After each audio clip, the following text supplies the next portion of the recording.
Από μαρτυρίες, βέβαια, η κατεύθυνση της λάτζας με τα 20 άτομα ήταν αυτή. Το ταχύπλο είναι από δεξιά του.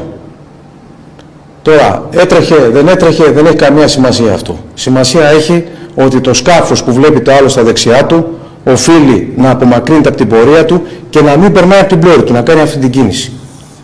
Έτσι. Οι κανόνες του Διεθνούς Κανονισμού Αποφυγής Συγκρούσεων είναι για να τηρούνται. Δεν τηρούνται οι κανόνες, θα θρηνήσουμε και άλλα θύματα.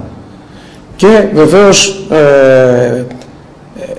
ο εγωισμός που υπάρχει στην άσφαλτο υπάρχει και στη θάλασσα. Κανείς δεν ρίχνει τη μανέτα να κόψει έστω και αν είναι δεξιά.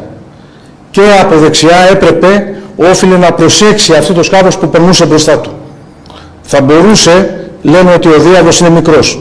Δεν είναι καθόλου μικρός, μια χαρά είναι ο διάβλος. Θα μπορούσε να περάσει και να κάνει ελιγμό και το ταχύπλο. Όλοι αυτοί δεν είδε ένας τον άλλον ουσιαστικά. Δεν πρόσεξε ένας τον άλλον και έγινε αυτό το φοβερό ατύχημα. Εδώ είναι ο χάρτης του Σαλονικού. Εδώ είναι η Αίγινα, εδώ είναι η Μονή. Το ατύχημα έγινε μεταξύ Πέρδικας και Μονής. Ακριβώς εδώ, στο διάβλο. Έτσι, ο διάβλος δεν είναι ούτε ένα μίλι. Είναι περίπου 4 στάδια του μιλίου. Όποιος θέλει να ασχοληθεί με τη θάλασσα πρέπει να πάει σε μια σχολή να τον διδάξουν για τους κανόνες. Όπως σας είπα πριν, οι κανόνες είναι να τηρούνται. Αν ακολουθήσει τους κανόνες, δεν θα υπάρχει ποτέ κανένα πρόβλημα και για αυτόν και για την οικογένειά του. Έτσι. Θα πρέπει να είναι πολύ προσεκτικός στην περιοχή που πλέει. Δεν θα πρέπει να είναι κοντά στην αχτή στα 200 μέτρα. Λέει ο κανονισμός ότι πρέπει να είναι στα 200 μέτρα και η ταχύτητά του δεν πρέπει να υπερβαίνει τους 5 κόμβους. Πρέπει οπωσδήποτε να βλέπει τους λουόμενους. Με 3 και 4 μποφόρ ένα κεφάλι δεν το βλέπουμε στη θάλασσα από μακριά. Πρέπει να είμαστε, αν τον δούμε, 200 μέτρα μακριά του.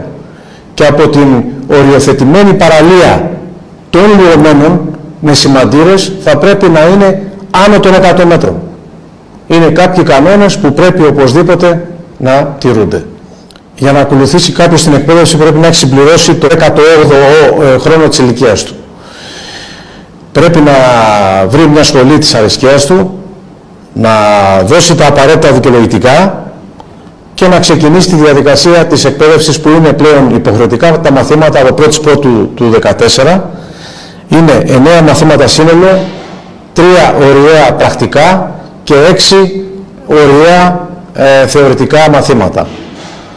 Για το χάρτη που σας έδειξα πριν, για το Διεθνή Κανονισμό Αποφυγής Συγκρούσεων και άλλα πολλά τα οποία θα σας τα δείξω τώρα σε λίγο που τα δείχνουμε και εδώ στους μαθητές μας. Πρέπει να είναι τζάκετ εγκεκριμένου τύπου, θα πρέπει να έχουν ψυχρό φωτισμό. Εάν πέσει κάποιος στη θάλασσα, αυτό με το που το σπάς ενεργοποιείται και 12 ώρες έχει φως γύρω-γύρω από τον άνθρωπο στη θάλασσα.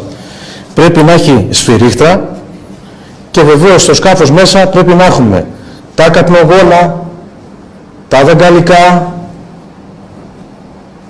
είναι καπνογόνο άλλου τύπου, βεγγαλικό άλλου τύπου και για μένα θα πρέπει να υπάρχει οπωσδήποτε σε κάθε σκάφος και μηχανή εντοπισμού. Αυτό είναι το λεγόμενο EPIRB.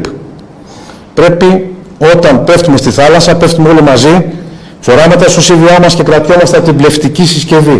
Η πλευτική συσκευή είναι αυτό το πράγμα εδώ, η οποία έχει φωτάκι, μόλις γυρίσει και πέσει στο νερό ανάβω, σβήνει το φωτάκι και ρίχνει ένα πολύ ισχυρό φλας. Και βεβαίως κρατιόμαστε από τα χερούλια, έχοντας μαζί μας και το σύστημα εντοπισμού, το EPIRB. Αφορά το δίπλωμα ταχυπλόου, αν το πάρει στα 20 του, μέχρι τα 65 έχει δικαίωμα, είναι ενεργό το δίπλωμα. Και μετά από τα 65 μαζί με το δίπλωμα αυτοκινήτου ανανεώνεται και το δίπλωμα ταχυπλόου σκάφους.